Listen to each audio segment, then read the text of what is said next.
Hello, I'm Paul Lewis Metzger, the director of the Institute for Cultural Engagement, New Wine, New Wineskins, and welcome to New Wine Tastings. I'm here with my friend and colleague of many years, Genko Rainwater, who is a teacher at Dharma Rain Zen Center in Portland, and she'll be doing a breakout session at our upcoming conference, Religious Liberties for All. Genko, thank you so much for joining us for this brief interview today for New Wine Tastings in our upcoming conference.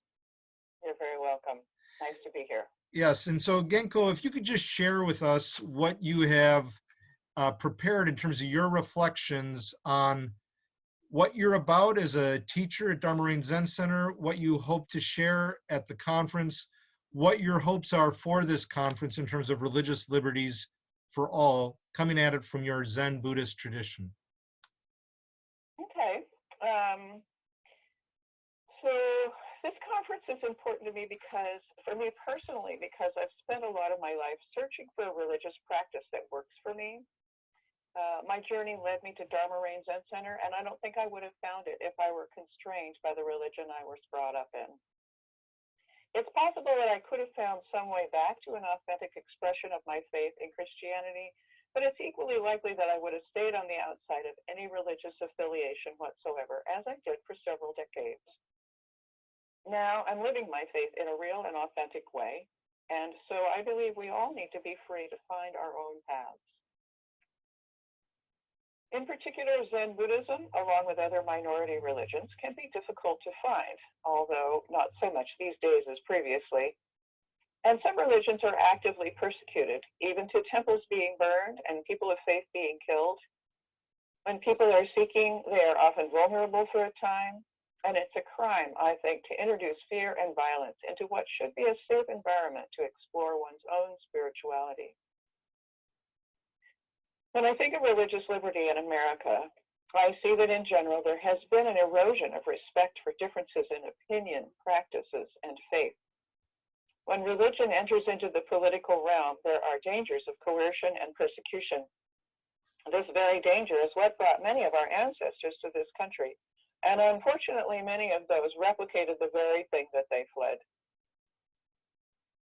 In particular, political power has brought a lot of suffering to people of color, to Native Americans, for example, who had their own civilization and religion thousands of years before Europeans invaded, and obviously to African people imported to serve as slaves to the invaders. What I see as the current hardening of division and conflict carries the danger of continuing this oppression and even deepening it. This would be a tragedy and would continue and generate more karma that would last for generations, very like what we are now reaping what was sown in the past 5 centuries.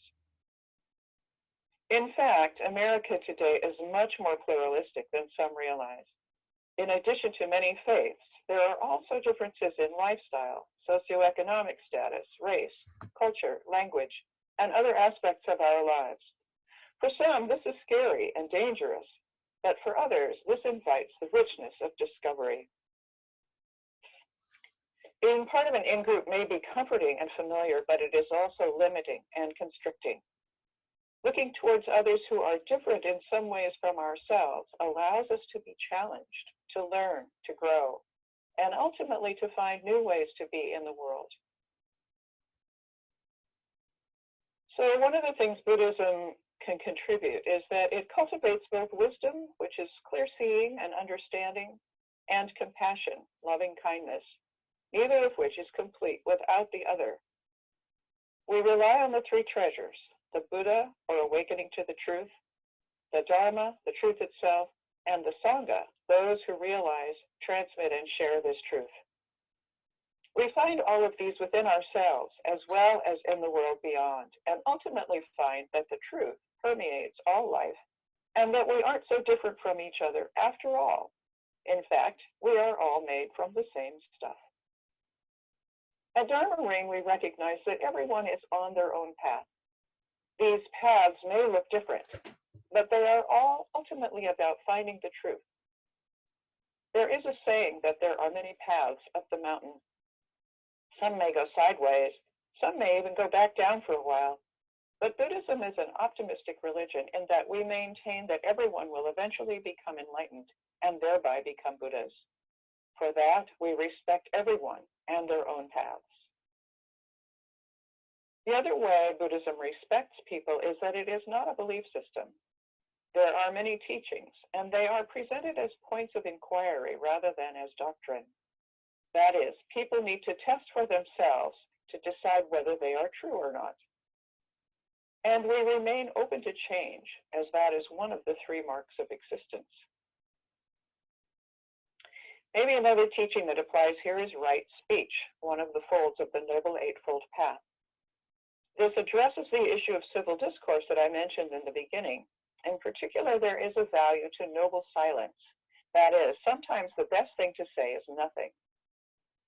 Meditation is a practice that teaches us to sit still in the midst of difficulties, which in turn teaches us to step back and not react immediately to something that may be difficult or uncomfortable, and to investigate our own triggers and coping mechanisms. This is an expression of the first pure precept, cease from evil. You could just as easily say, do no harm, which is a central tenet of many different schools and religions. My hope for this conference is that those attending will gain more understanding of what religious liberty could look like, including an appreciation for different ways to practice and express faith, as well as how to carry this understanding out into the world in a meaningful way.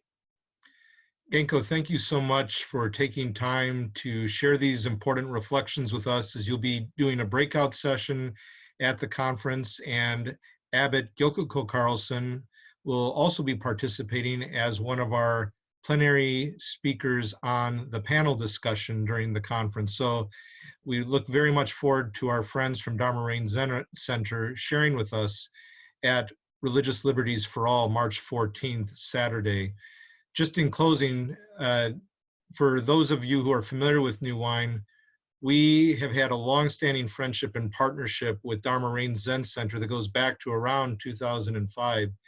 And as Zen Buddhists and as evangelical Protestant Christians come together, we have often met together over potlucks and have dialogues over pressing issues that often divide us, not necessarily on political party lines at every turn, but also faith lines, but also we find common ground as we go through our convictions, not around them and not stopping short. As former abbot, deceased abbot Kyogen Carlson, one of my best friends, and I would often say, to go through our convictions, not around and not to stop short. And so we need to hear from our Zen Buddhist friends as we live in a pluralistic society, not a Christian hegemony.